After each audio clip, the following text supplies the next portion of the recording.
comparison? I know that it's your own team's mistakes again, but you've done almost everything but get points again. So. Yeah, I think that's my overriding feeling at the minute is the frustration, disappointment of the goals we concede. They're just so poor. We're playing against a team with such quality, and if they produce a moment of magic or score a brilliant team goal, you can maybe accept it a little bit more. But the quality of the goals we concede is so bad. Because I felt so much that I enjoyed the performance. We looked a threat, much better than we did at Wolves in terms of the final third and the attacking threat that we had. Defended really well, big numbers, a lot of the time playing against the best team in the league. Limited them to a lot of shots from outside the box. But yeah, I asked the guys to play quickly as much as we could and forward as much as we could, and then it's the wrong time to do that because Liverpool have so many players in our final third. They've spent a while there. So then we need to take the sting out of the game and manage that. But that's on me. So I've asked them to do that, and I need to make it even clearer when and where to do that. The first goal, and then just panic sets in. Miss-hit a clearance, and probably should go off the pitch at that point. And the second goal. It's the thing we spoke about a lot about protecting the space with Salah, and the lads did really well on the whole. And obviously Al hasn't played a lot of games at the moment, but I thought he made some really good saves as well and did some really good stuff. And then the third one, Yuki, bless him, I don't think he moves his arm towards the ball, but his arm's in a position where it hits his body and hits us. So it is like, talk all day about the goals. We had some really good moments.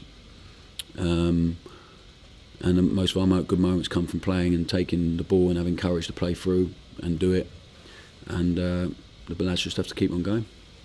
My first thought in that third goal was just how difficult it's going to be for you and for the players and the guys who made mistakes to keep going when you perform the way you do, but it sort of keeps happening.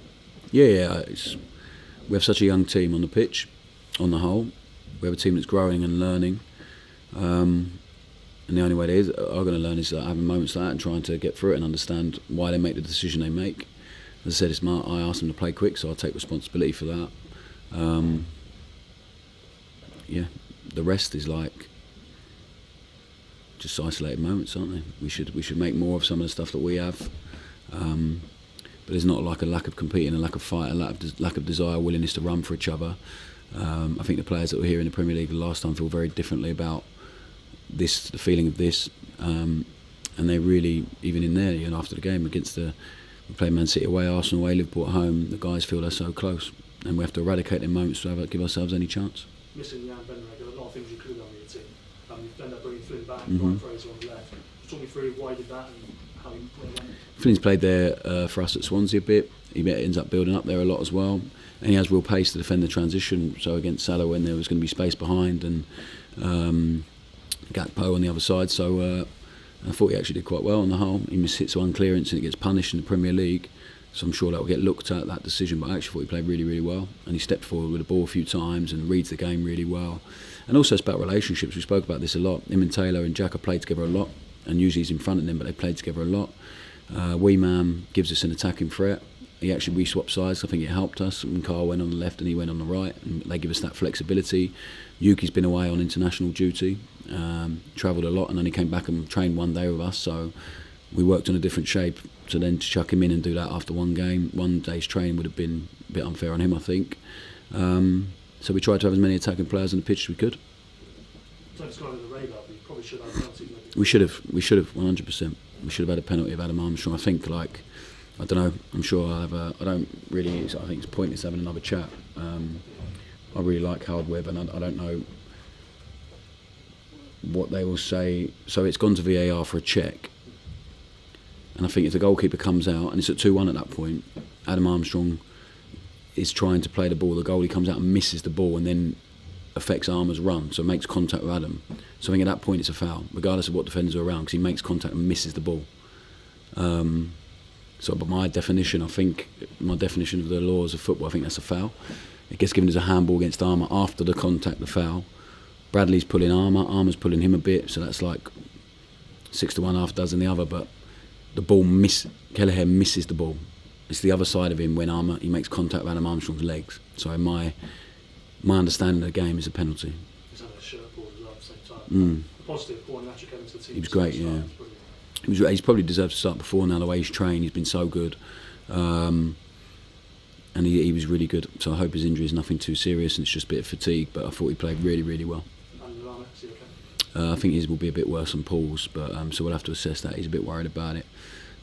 So yeah, it was to lose Yanni and Aaron and then Paul and Adam as well on the pitch is frustrating. The task you've got now, if you want to survive, is to break records. Mm-hmm. No team's ever lost 10 in the first 12. Yeah. Can you do that? Yeah, the team broke all sorts of records last year, so we're going to have to do it again. Have you spoken after games against Arsenal, Man City and Liverpool about how impressed you were with the performance and putting in big performances? Are you worried that the team can't replicate that against teams that are further down the table? Is that a mentality thing, or is it the way the other teams play? No, I think we have to. There's no... Like, the game's different. Sometimes when we play against other teams, we're trying to attack a low block like we did at Wolves, and there's lots of bodies to defend, and every game in the Premier League looks different because the opposition you're facing tactically looks different. So yeah, we have another one to prepare for on Friday now, which is really exciting for us, away from home. And the players just have to, honestly, they have to keep giving us what they're giving us. We're so close, we're so competitive, and the season has been defined on moments that have been really critical and big, and we could be in such a different position. I think that's the frustration that everyone feels. But we have no choice but to keep working, stick together. We knew the season was going to be tough at the start. It's not like a surprise to anyone that we're fighting at the moment. But I think it feels worse because some of the goals we've conceded and the timing of some of them as well. But yeah, the objective hasn't changed, and the players' willingness to work and run hasn't changed. So as long as they stick with that, they'll be fine. Have you got any concerns about their confidence to keep doing what they're doing?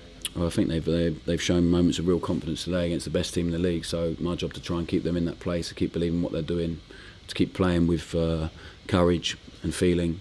And not let fear overtake them is my job with them. So, and because we have such a young team, some really outstanding young players that are going to play in this league and beyond for a very long time if they get it right and they stay in the right environment. So yeah, it's an exciting challenge for us.